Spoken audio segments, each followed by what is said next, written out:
Good morning, good morning. How's everybody in the house?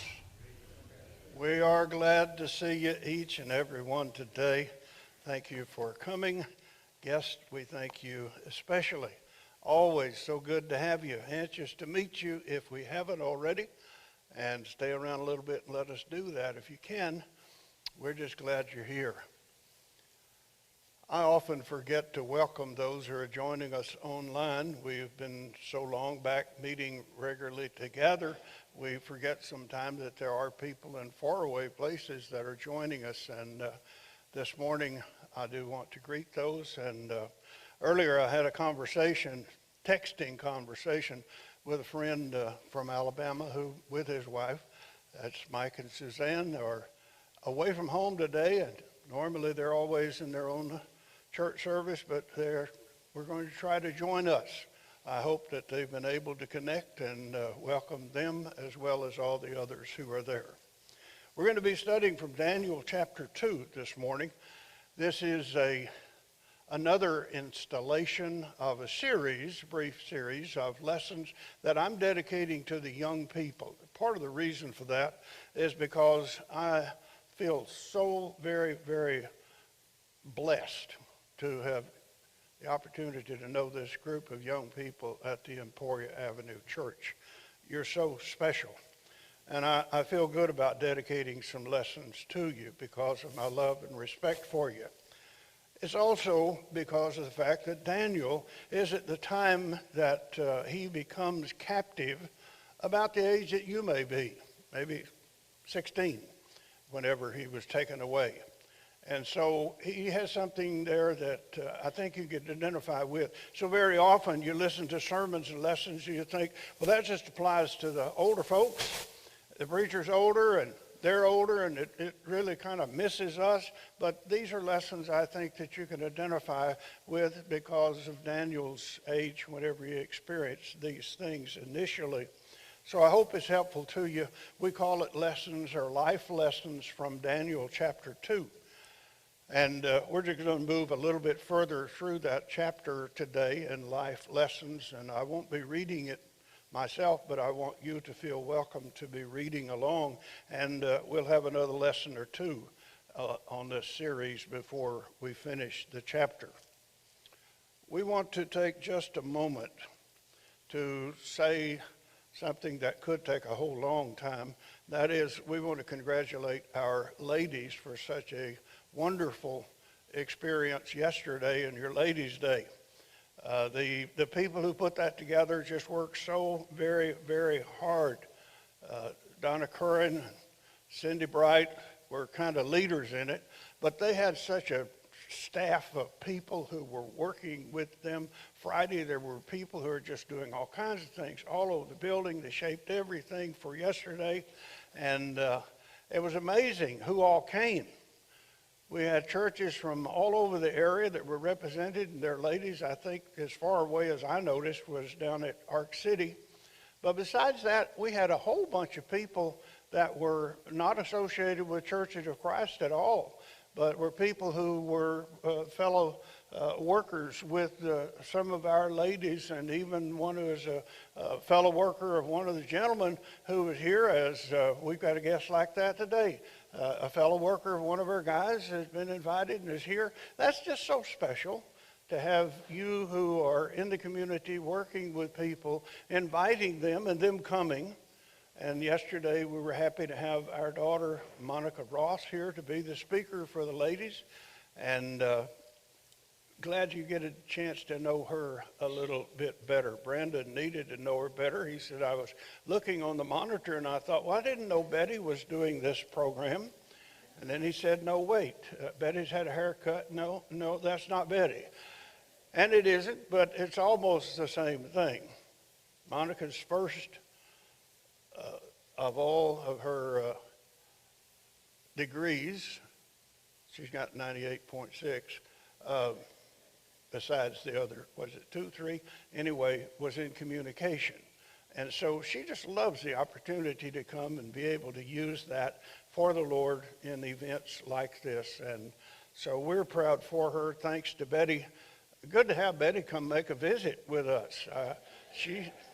She drove, Monica, or the two of them drove all the way from Florence in one day on Thursday, and they're starting this afternoon on the way back. So remember them in your prayers, but they enjoyed the time together. And some of you are wondering, and no, I didn't pass inspection at the apartment. I thought I really had it in good shape, but the master sergeant gave me bad marks. But I'll try to be better next time. But just when we have an event like that, so successful and rewarding, I think we just need to celebrate it. And this was a big one, good one. And ladies, you did so well. God bless you for what you did. Well, let's get to the lesson. Daniel was taken captive about 605 BC, 605 years before Jesus came. Daniel was minding his own business, you might think, as a teenager might be in Jerusalem. And in came the enemy and swooped across the city, destroyed a lot of things, and took a lot of people back to Babylonia. And he was part of what they took, along with three of his probably also teenage friends. They chose the best. And Daniel was very bright, intelligent, apparently. He was a leader, apparently. And so whenever they found young men like that, the enemy thought, these are the ones we need to get out of the mix because they will lead and might even overthrow us someday. Let's get them out of that mix and let's put them into our own culture. And they took those young men and they put them in the schools in Babylon.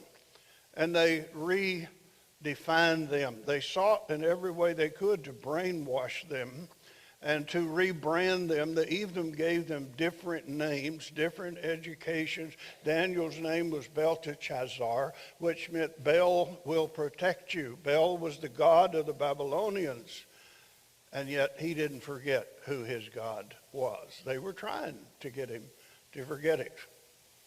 One of the odd things about that country that would be strange to us is that the leadership believed in going to magicians and sorcerers and to the magicians for their advice in regard to great decisions. And Nebuchadnezzar, the king, had a dream. Well, a lot of people have a dream. But Nebuchadnezzar, being the king, had seen something really, really spectacular. I think next week we may get to what that vision was as far as the appearance is concerned. But he was puzzled, thinking this dream has to be more than just some story like a play I might see somewhere. There must be a message in it. And so he, not being able to decide on his own, called his so-called wise men together, and he said, you guys are being taken care of here because you're supposed to offer me advice and insight. I've got a problem. Tell me, I had a dream. You tell me, what did I dream?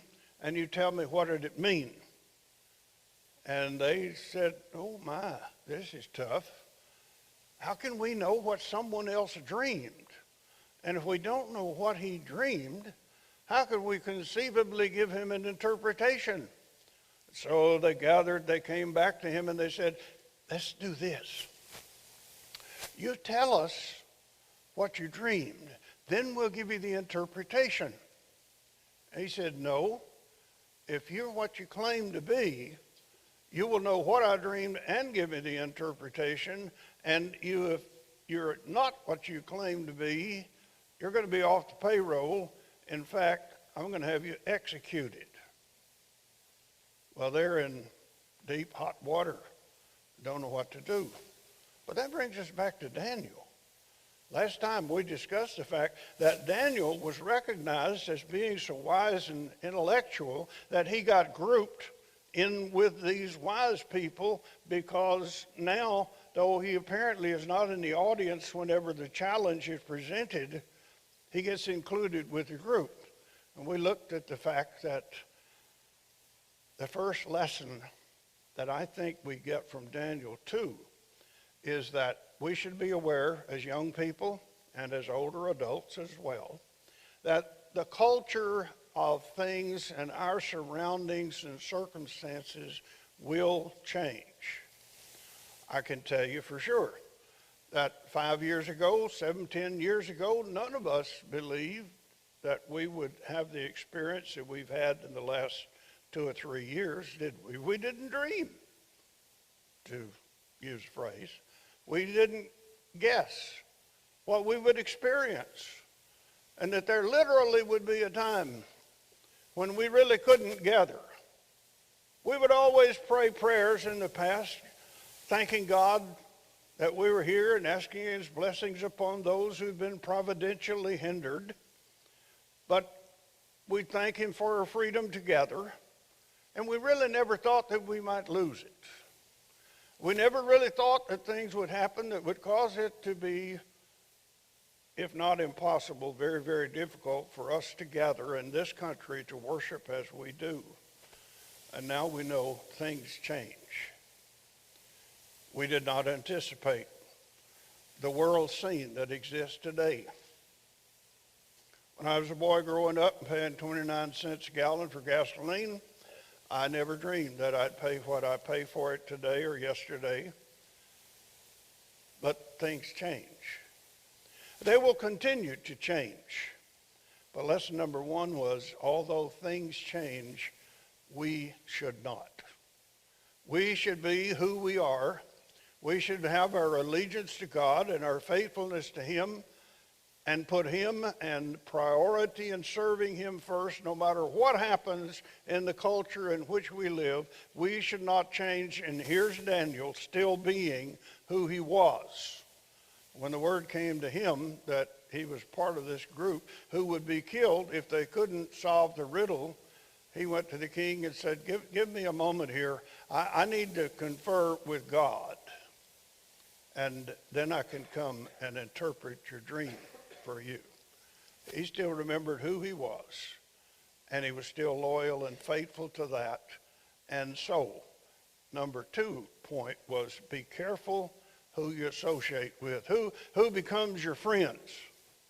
We say, well, how do you mean? The New Testament says evil communications corrupt to good morals. If you are spending time with the wrong people, their habits and what they do, their customs will bleed over, and you get caught up into it, and you're thinking the same way and doing the same things. And besides that, when people see you with someone repeatedly, what are they going to assume? They're going to assume you're just like them, that you're part of the party. You're doing the same things. I knew a man once he was in the military, and one night he was with a group of guys riding in a car. I think they'd been somewhere to pick up something to eat, and one of the guys saw a set of hubcaps that he'd like to have, and they stopped, and the man pulled the hubcaps, and they threw them in the car, and away they're gone, but they got caught. And the military acquaintance lost 2 ranks and spent many years before he ever climbed back to the rank that he already had acquired, because he was in the car with the wrong guys. You got to be careful with whom you associate. You say, well, how do you get that lesson from this? Well, because David got thrown into the group with all these wise men, and whenever they can't interpret the dream, guess what's about to happen to Daniel and to his friends? They're about to be killed too. Be careful whom you hang around with, and how you're identified and grouped, how you may be profiled because of who you spend your time with. Now, I could bring in a lot of samples on that, but young people, you're bright enough. I don't need to bring those in. You may already have been in those times and circumstances yourself, where your friends are doping or they're doing things and going places that they shouldn't do, and you realize, I don't belong here. This isn't my lifestyle. I wouldn't want my mom and dad to know that I'm in this circumstance. I've got to change. I've got to get out of this. Indeed, stay who you are and be careful with whom you are associated or identified. 2 life lessons from Daniel chapter 2. But now a third one. Don't pretend to be something that you're not. So where's that come from? Well, focus again upon these wise men. The one who said we have the insight, we can explain everything, who are being supported by the king for the purposes just like this, to tell him what was happening, explain dreams if that's what it was, or give him advice on war and all kinds of things. We know everything, and we can go to the gods and we can get this and we can bring it for you. They couldn't do a thing. There were no other gods than God Almighty. There still are not, except those that made up in people's minds. But they claimed to be all-knowing. Whenever they were put on the platter, so to speak, and it was demanded, you tell me what I dreamed, they didn't have a clue. Nobody, they said, could do that. Only the gods would know that, they said. But David said, give me a moment with God, and I can explain it to you. But these guys were about to die because they claimed they could do things that they couldn't. There's a real important lesson there, young people, about our presentation of ourselves and what we can do and cannot do. You may be too young to have read that during the last 30 years or so, there have been numerous people who have sometimes even been legally sued or imprisoned because they lied about their credentials. They apply for a job and they say, I can do this, I have done that. They say, I went to Yale. Maybe it's kind of like that they can't pronounce a J, and they didn't go to Yale. They've been somewhere else. But they claim to do things they can't, and then when the chips are down, they're embarrassed, they are humiliated, and sometimes they're in legal trouble because they claim to be what they are not. That can be true in those business circles like that. They can also be true in terms of religious circles that we claim to be what we're not. There are a lot of people, aren't there, out in the world who are claiming, I'm a Christian, I believe in God, I believe in Jesus.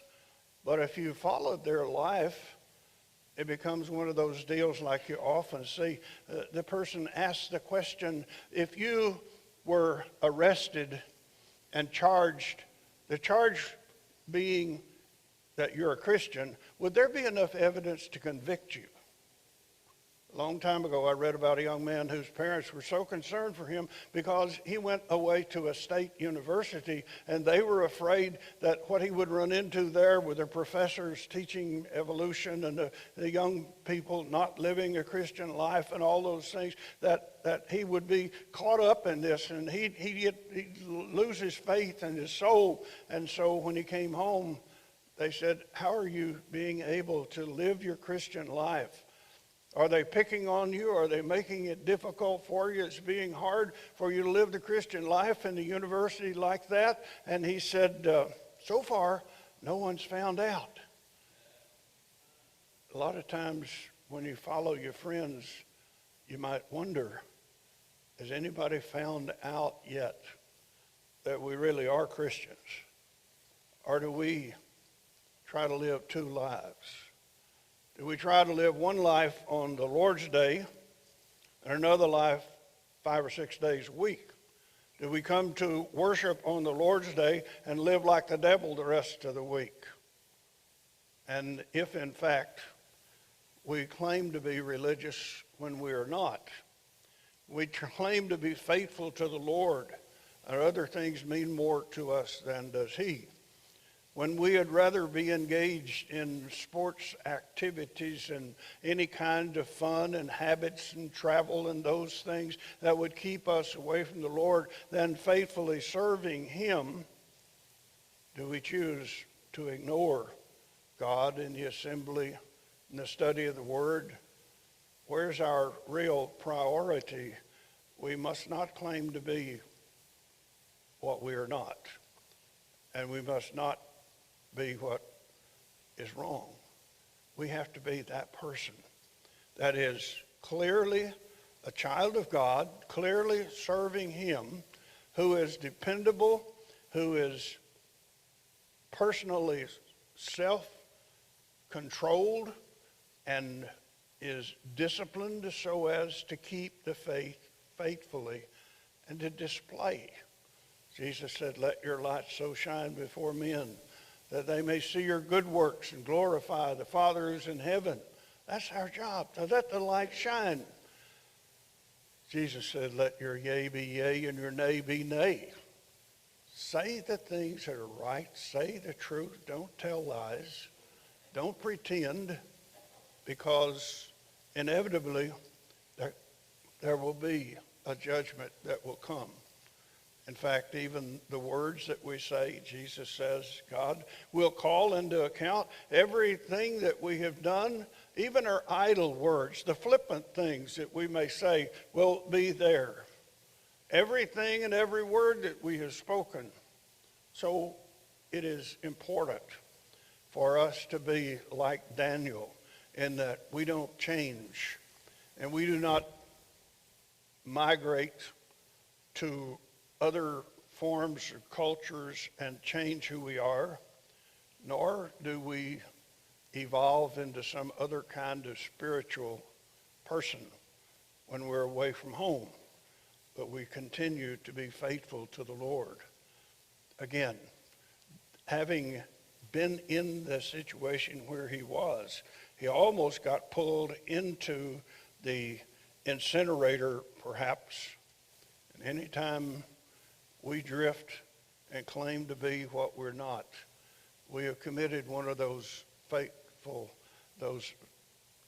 fatal flaws, something that could lead to eternal death, because we forgot who we really are, and we forgot to stand up for just the right things. But Daniel is a good example of the one who made the right decision, like Joseph in time of trial, to be the person that he always was and keep the faith in every kind of circumstances. One more lesson from Daniel chapter 2 this morning, and we'll go. This one is, be aware of the fact that all wisdom, that's good wisdom, comes from above. There wasn't any reason for those magicians to be going anywhere and asking any so-called gods about the answer to what did Nebuchadnezzar dream, nor what is the meaning of it, either one, because there was emptiness. There was nothing there whatsoever.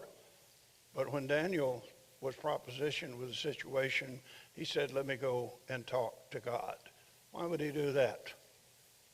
Because all wisdom comes from above. All good things. Remember in James talks about wisdom quite a bit. So far as New Testament books are concerned, he talks about wisdom, I suppose, more than anyone else. But he said that if anybody, in chapter 1, he said, if anybody lacks wisdom, let him ask of God, who gives to all men willingly and upbraideth not. If you're finding the need for wisdom, if you're needing insight and knowledge, then James said, you go to God.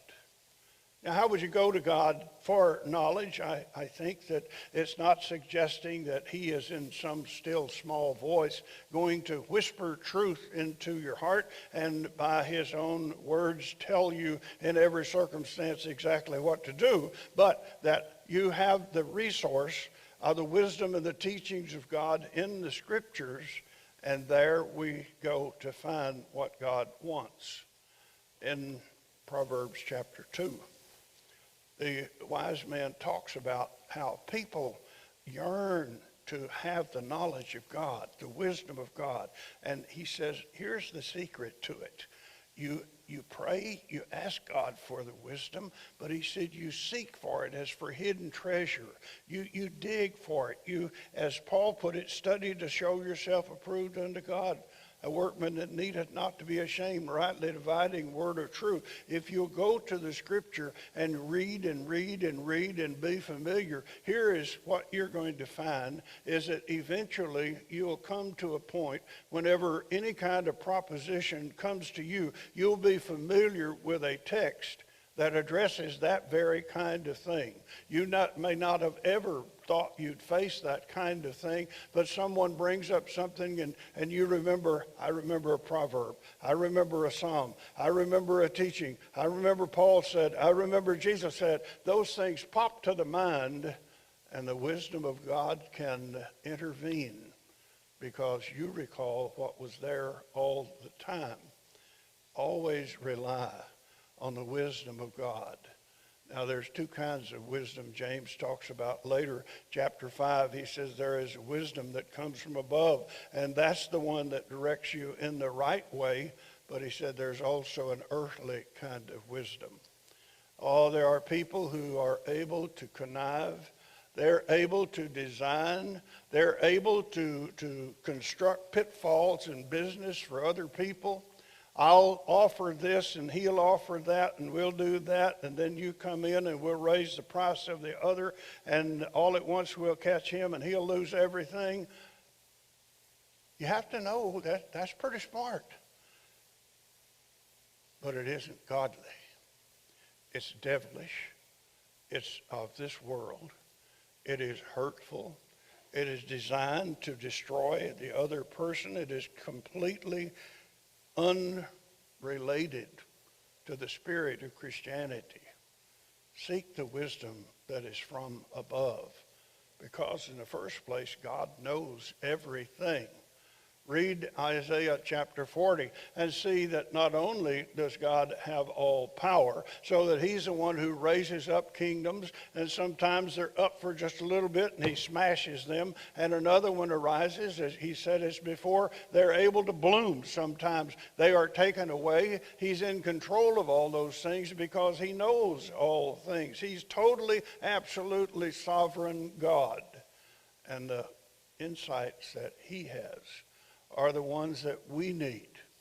And no wonder Daniel should be commended for going to him, not to any other resource that might have been available, but to God, so that he'd get the truth in the right way. Do you remember later in James chapter 1, after he'd said, if you lack wisdom, ask of God, he said in verse 17 and following that every good and every perfect gift is from above and comes down from the Father of lights, with whom there is no variation that is cast by turning. God is totally consistent, he said. He doesn't change. The way the sun shines on something doesn't change what the truth is about him. He is totally reliable in every way and any time of day. And every good gift comes from him. Wherefore, he said, let every man be slow to speak, slow to wrath. Let him be swift to hear. Listen to God. Swift to hear, slow to speak, slow to wrath. And let, he said, us receive with meekness the engrafted word, which is able to save our souls. But be ye not hearers of the word only, but be ye doers of the word. For he said, if any man is a hearer of the word and not a doer, he's likened to a man that beholds himself in a glass or mirror. Then he goes his way, and soon he forgets how he looked. But whoever looks into the perfect law of liberty and continueth therein, being not a forgetful hearer, but a doer that worketh, this man shall be blessed in his deed. Remember, all wisdom is in God. And every gift and all power are in the hands of God. And if we're searching and we're seeking and we're intending to serve him, we do not need to have committed to memory all the different philosophies and theories of education and theories of personality that may be available to us, but rather what God has given in his word. Colossians 2:8. Paul warns, do not let those who are trying to deceive you, those who would have you to adhere, this is paraphrasing, to adhere to the philosophies of men, don't follow that. That leads in the wrong direction. Oh, Daniel, teach us some more. The next point that we want is one that would take longer to discuss today than what we have. So we'll stop with those two for today. I hope they're beneficial to the young people and to us all. We'll come back to it, Lord willing, next week. If you're here today and subject to the invitation of Jesus in any way to become a Christian, to obey the gospel, being baptized for the remission of sins, or one who needs the prayers of the church because of sin or just because of struggles and needs, you let us know. One way you can do that is by coming while we stand together now and sing the song of encouragement.